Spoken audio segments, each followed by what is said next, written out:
साबुदाण्याच्या खिचडीसाठी लागणारं साहित्य: 1 वाटी शेंगदाणे, अर्धी वाटी तेल, चवीपुरतं मीठ, हिरव्या मिरच्या, उकडलेले बटाटे आणि साबुदाणा.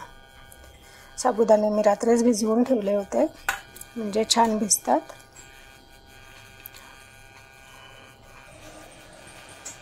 गॅसवरती कढई ठेवून घेऊया. गॅस पेटवून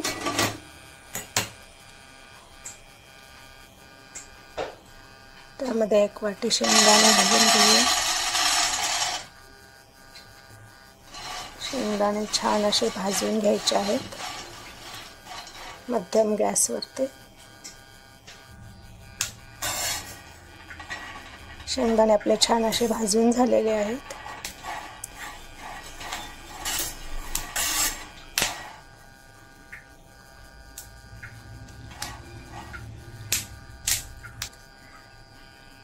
शेंगदाणे थंड झाले की मिक्सरच्या भांड्यात मिरची टाकून घेऊयात. त्यामध्ये भाजून घेतलेले शेंगदाणे टाकून घेऊयात.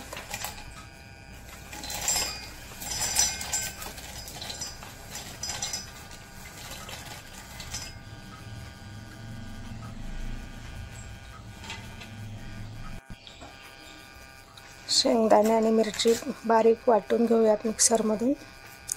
एकदम बारीक पण नाही वाटायचं आहे, थोडंसं जाडसर असंच हवं आहे.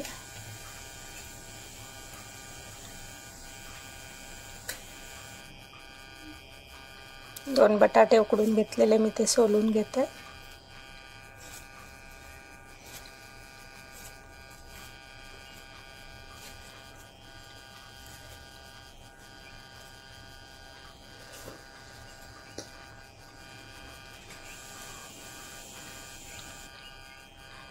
बटाटे सोलून झाले की त्याचे बारीक काप करून घेऊया.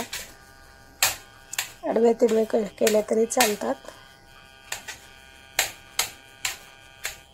चडीमध्ये छान लागतात.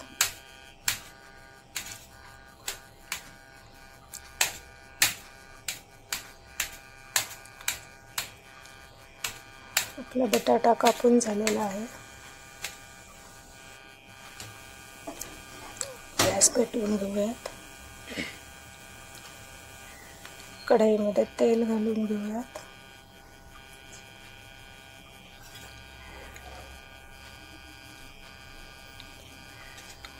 त्यामध्ये वाटलेलं वाटण घालून घेऊयात. मिरची आणि शेंगदाण्याचं.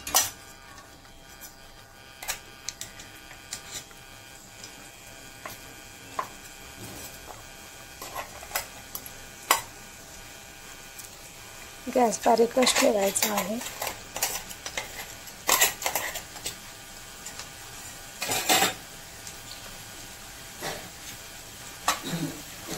छान असं परतून घेऊयात बारीक गॅसवरती तेलामध्ये.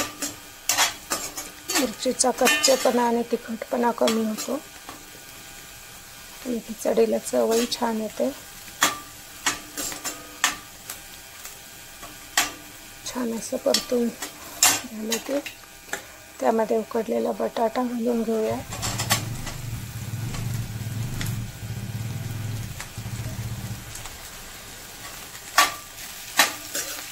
बटाटा छान मिक्स करून घेऊया.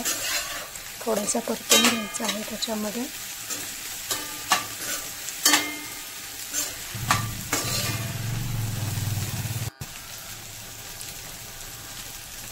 त्यामध्ये मीठ साबुदाणे घालून घेऊया.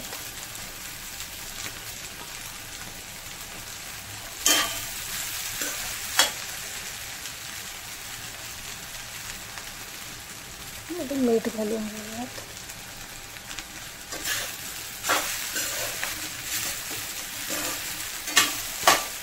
छान असं मिक्स करून घेऊया.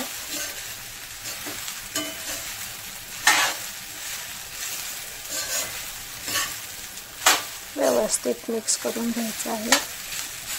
गॅस मिडियमच ठेवायचा आहे.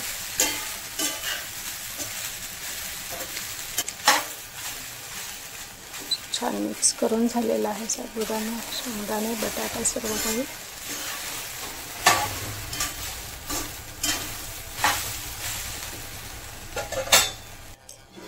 वरती झाकण ठेवून 2 मिनिटांसाठी ठेवूयात. 2 मिनिटांनंतर झाकण काढून पुन्हा एकदा हलवून घेऊया. व्यवस्थित वर खाली करून घ्यायची आहे. म्हणजे सगळे साबुदाणे व्यवस्थित परतले जातात.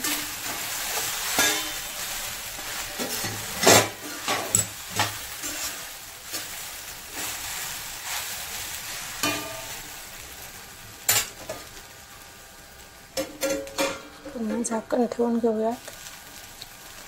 2 मिनिटं ठेवून झाकण काढून घेतलेलं आहे. आपली खिचडी तयार आहे.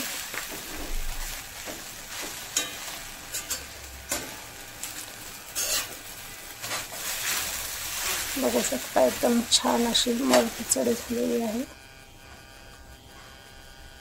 गरम गरम खाण्यासाठी तयार आहे आपली सोमवार स्पेशल साबुदाणा खिचडी. धन्यवाद.